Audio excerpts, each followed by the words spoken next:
മാധ്യമങ്ങൾ ഇല്ലാതെയാകേണ്ടത് ആരുടെ ആവശ്യമാണെന്നറിയാമോ? മാധ്യമങ്ങൾ ഇല്ലാതാവേണ്ടത് നമ്മളെ ഭരിക്കുന്നവരുടെ ആവശ്യമാണ്. അപ്പോൾ ആദ്യം ഇല്ലാതാവുന്നത് അച്ചടി മാധ്യമമാണെങ്കിൽ അടുത്തതില്ലാതാവുന്നത് ദൃശ്യമാധ്യമമായിരിക്കും. അവസാനം ഒരു മാധ്യമവും ഇല്ലാതെയാവുമ്പോൾ ഭരിക്കുന്നവർക്ക് എന്തുമാകാം. ഒരുപാട് സന്തോഷം. ഞങ്ങളുടെ ടാഗ് ലൈനാണ് മലയാളത്തിൻ്റെ സുപ്രഭാതം എന്നുള്ളത്. അതാണ് നിങ്ങൾ പത്രമായിട്ട് ഇവിടെ ഇറക്കാൻ പോകുന്നത്. ഒരുപാട് സന്തോഷം ഇവിടെ വരാൻ കഴിഞ്ഞത്. അച്ചടി മാധ്യമങ്ങൾ അല്ലെങ്കിൽ അച്ചടി മരിക്കുമോ എന്നുള്ള ചോദ്യത്തിന് ഉത്തരം തേടിയാണ് ഇവിടെ എല്ലാവരും വന്നിരിക്കുന്നതെന്ന് എനിക്കറിയാം. നല്ല കാര്യം. ഈ അച്ചടി മരിക്കാൻ കിടക്കുന്നത് വേറെ ഏതെങ്കിലും രാജ്യത്തോ ഏതെങ്കിലും ആശുപത്രിയിലോ അല്ല. നമ്മൾ വായിക്കാതിരിക്കുമ്പോഴാണ് വായന മരിക്കുന്നത്. അപ്പം നമ്മൾ വായിച്ചാൽ ഒരു വായനയും മരിക്കില്ല. മലയാളി പണ്ട് പറമ്പിലിറങ്ങി കളിക്കുന്ന ആളായിരുന്നു അല്ലേ? ഇപ്പൊ ഇതുപോലെയാണ്. അപ്പൊ ഈ ശീലം മാറിയപ്പോ നമ്മളുടെ പ്രധാനപ്പെട്ട ഒരു ശീലം വായന നമ്മളങ്ങോട്ട് മാറ്റിവെച്ചു. അതിന് പകരം നമ്മൾ എന്തിലേക്ക് പോയി? കാഴ്ചയിലേക്ക് പോയി. ഈ കാഴ്ച എന്ന് പറയുന്നത് വേറെ ഒരാളുടെ തലയിൽ ഉദിക്കുന്ന ഒരു ആശയമാണ് അല്ലേ? നിങ്ങളുടെ ആരുടെയും തലയിൽ ഉദിക്കുന്ന ആശയമല്ല നിങ്ങൾ കാണുന്നത്, ആണോ?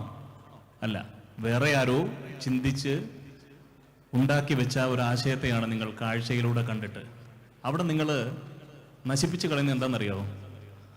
നമ്മളുടെ ഉള്ളിൽ ചിന്തിക്കാനുള്ള നമ്മുടെ തലച്ചോറിലെ ഒരു സെല്ലിനെയാണ്. നമ്മൾ വേറെ ഒരാളുടെ ചിന്തയ്ക്ക് നമ്മളുടെ ചിന്തകളെ വിട്ടുകൊടുക്കുക, എന്നിട്ട് നമ്മൾ കൈയും കെട്ടിയിരുന്നിട്ട് ചിരിക്കുക. ഇതേ ചിന്ത അല്ലെ, ഇതിനേക്കാൾ വലിയ ചിന്ത നമ്മുടെ തലച്ചോറിനുള്ളിലുണ്ട്. അതിനെ ഉണർത്തുന്നത് നിങ്ങളുടെ വായനയാണ് അല്ലേ? ഈ വായനയെ നമ്മൾ തന്നെ നശിപ്പിച്ചിട്ട് നമ്മൾ തന്നെ ചർച്ച ചെയ്യുകയാണ്. വായന, അച്ചടി മാധ്യമം തുടങ്ങിയ കാര്യങ്ങളെ പറ്റി വലിയ ചർച്ചകൾ നമ്മൾ നടത്തുകയാണ്. അപ്പോൾ തീർച്ചയായിട്ടും ഈ മേഖല നിലനിൽക്കേണ്ടത് ഓരോ മനുഷ്യൻ്റെയും ആവശ്യമാണ്. നമ്മളുടെ ചിന്തകളുടെ ആവശ്യമാണ്. നമ്മുടെ ആരോഗ്യത്തിൻ്റെ ആവശ്യമാണ്. മാധ്യമങ്ങൾ ഇല്ലാതെയാകേണ്ടത് ആരുടെ ആവശ്യമാണെന്നറിയാമോ? മാധ്യമങ്ങൾ ഇല്ലാതാവേണ്ടത് നമ്മളെ ഭരിക്കുന്നവരുടെ ആവശ്യമാണ്. അപ്പോൾ ആദ്യം ഇല്ലാതാവുന്നത് അച്ചടി മാധ്യമമാണെങ്കിൽ അടുത്തതില്ലാതാവുന്നത് ദൃശ്യമാധ്യമമായിരിക്കും. അവസാനം ഒരു മാധ്യമവും ഇല്ലാതെയാവുമ്പോൾ ഭരിക്കുന്നവർക്ക് എന്തുമാകാം. അപ്പോൾ നമുക്ക് നമ്മുടെ ചിന്തകൾക്ക് ഉണർവ് കൊടുക്കണം. നമ്മളുടെ വായന എന്ന് പറയുന്ന ശീലം നശിക്കാതിരിക്കണം.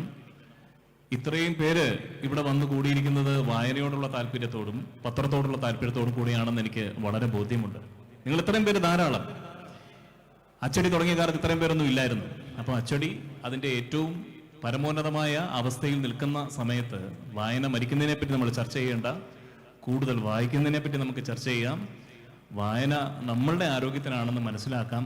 ഇപ്പോൾ പഴയ പോലൊന്നുമല്ല. ആൾക്കാർ രാവിലെ എഴുന്നേറ്റ് നടക്കാൻ തുടങ്ങി. എപ്പോഴാണെന്നറിയോ? കൊളസ്ട്രോളൊക്കെ കൂടി നമ്മൾ മരിച്ചു പോകുന്നൊരവസ്ഥ, ഒരു ചിന്ത നമ്മുടെ ഉള്ളിൽ വന്നപ്പോൾ രാവിലെ എഴുന്നേറ്റ് നടക്കാനൊക്കെ തുടങ്ങി. ഇതേ അവസ്ഥ നമ്മുടെ ചിന്തകൾക്കും നമ്മുടെ തലച്ചോറിനും വരുമെന്നുള്ള ചിന്ത നമ്മൾ വന്നു കഴിയുമ്പോൾ വീണ്ടും വായന വരും, നമ്മൾ വായിക്കും, നമ്മുടെ വിശ്വാസ്യത വായനയിലേക്ക് മടങ്ങി വരും എന്നുള്ള ഉറച്ച ബോധ്യം എനിക്കുണ്ട്. അതിനുള്ള ശക്തിയും തെളിവുമാണ് എൻ്റെ മുന്നിലിരിക്കുന്ന നിങ്ങൾ ഓരോരുത്തരും. അതിനുള്ള തെളിവാണ് 8ാമത്തെ എഡിഷൻ. എല്ലാ ആശംസകളും അറിയിക്കുന്നു. വായന നശിക്കാതിരിക്കട്ടെ. എല്ലാവർക്കും നന്ദി, നമസ്കാരം.